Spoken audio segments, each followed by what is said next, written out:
Good evening, welcome to tonight's Board of Zoning Appeals meeting for Wednesday, June the 12th. We call the roll, please. Jeff Cook, Here. Kelly Cruz Nicholson, Sayward Salazar, Here. Ann Snyder, Here. Rob Tidrow. Here. Everybody rise and say the pledge with me, please. Pledge allegiance to the flag of the United States of America and to the republic for which it stands, one nation, under God, indivisible, with liberty and justice for all. We all got a copy of the minutes from May the 8th meeting. If there's no changes or corrections that need to be made, I'll entertain a motion. So moved. Second. And a motion and a second to approve the minutes from May the 8th. All in favor say aye. Aye. Motion carries. Do we have a proof of publication? Yes, thank you. This notice was published in advance. It states the time, date, place, and the items on the agenda for the public hearing. I would ask the board to make a motion to accept the proof of publication. I'll make a motion to accept the proof of publication. I'll second it. A motion and a second to approve publication. All in favor say aye. Aye. New business, BZA 14-2024. Petition of Dorothy Stamper and the agent Gordon Moore. You would come to the podium and tell us your name and address and tell us about your project, Gordon. Gordon Moore with Beals Moore and Associates, representing Dorothy Stamper, owner of the subject property. Mrs. Stamper is wanting to split this into two separate tracts. The west track is her residential home and will continue to use one of the two garages that are existing on the property. So by splitting this into two different partials, we create two tracts that are under the minimum square footage permitted by your zoning. And the second one is that we create a tract that does not have a residential home, so we're asking for variances on both of those issues. All these tracts along Flatley Road and Hose Apple Road and Northwest 17th, they're all meets and bounds descriptions. They were not part of a subdivision originally platted, but all utilities are available, sanitary sewers, waters, and so forth. So that's very quick, but if you have questions, I'd be happy to answer them. Is there a plan to put a house in there at some point? She plans to market this lot and sell it, hopefully to help her with some financial problems that she has. So in the future, I would say yes, there will be hopefully a home constructed on the eastern side of the split. Gotcha. No other questions? Any other questions? Thank you. Thank you. It's time we'll open public hearing. Is there anybody who wishes to speak in favor or in opposition to this petition? Hearing and seeing none, we'll close public hearing. Here to staff report. Thank you. Dorothy Stamper, owner, Gordon Moore, agent, 2415 Flatley Road, Richmond, Indiana, requesting two variances of development standards to reduce the minimum lot size and to build and allow an accessory structure without a primary structure in the medium-density, single-family residential R2 zoning district. The use is residential single-family. The zoning is medium-density, single-family R2. The zoning to the north, south, and east is all medium-density, single-family R2. To the west is high-intensity industrial, I2.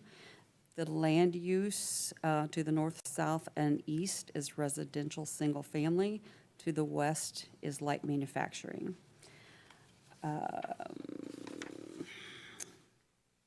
We're looking to do a minimum lot area on an R2 lot, which is 12,000 square feet. Residential accessory structures without a primary structure and accessory structures are not permitted without a primary structure. The proposed variance would allow the petitioners to split the current lot into two separate tracts that are both less than the required 12,000 square foot minimum lot size in the R2 zoning district. Additionally, the variance would allow one of the two proposed lots to have an accessory structure prior to the construction of a primary structure. The property's never been granted a variance before. The Hosapple neighborhood and the area around it was never actually platted, and as a result, the lots are a variety of shapes and sizes.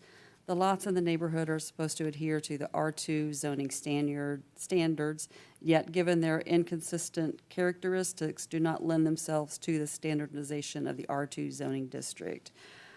On May 23rd, the public hearing was advertised in Western Wayne News. On March 29th, 2024, 21 adjacent property owners were notified by mail. A sign was placed on the property notifying the passersby on May 31st for the June 12th meeting today, and we did not get any responses. The planning staff consulted with all city departments and utilities to determine any objections based on public health and safety, and no objections were raised. Practical difficulty. A difficulty with regards to one's ability to improve land stemming from regulations of this UDO. A practical difficulty is not a hardship, rather it's a situation where the owner could comply with the regulations within the UDO, but would like a variance from the development standards to improve their site in a practical manner. For instance, a person may request a variance from a side yard setback due to a large tree which is blocking the only location that would meet the development standards for a new garage location.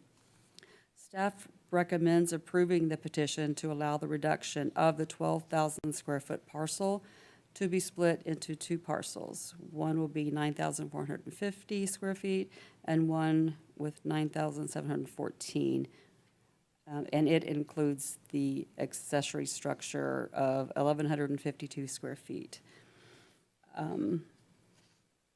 Is based on the finding of facts. The approval of the variance will not be injurious to the public health, safety, morals, and general welfare of the community because over 50% of surrounding properties are under 10,000 square feet, and this new lot will be comparable in size.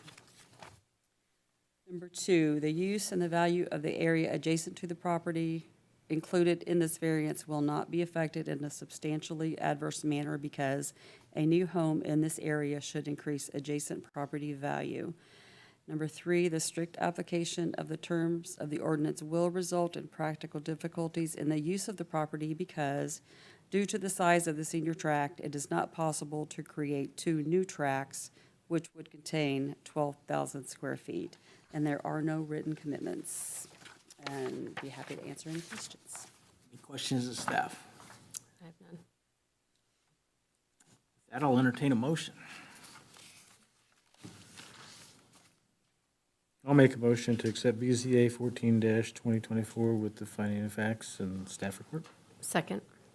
We have a motion and a second to approve the variance, excuse me, BZA 14-2024 based on the staff report and finding of facts. We call the roll, please.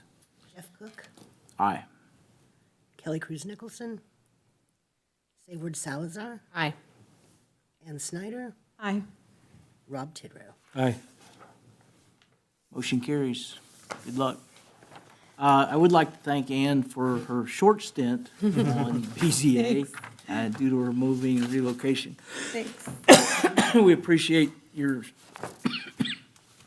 time and efforts and wish you well. Thank you. Appreciate that. With that, I'll accept the motion to adjourn. I'll make a motion to adjourn. Second. All in favor? Aye. Bye. Aye. Motion, meeting is adjourned.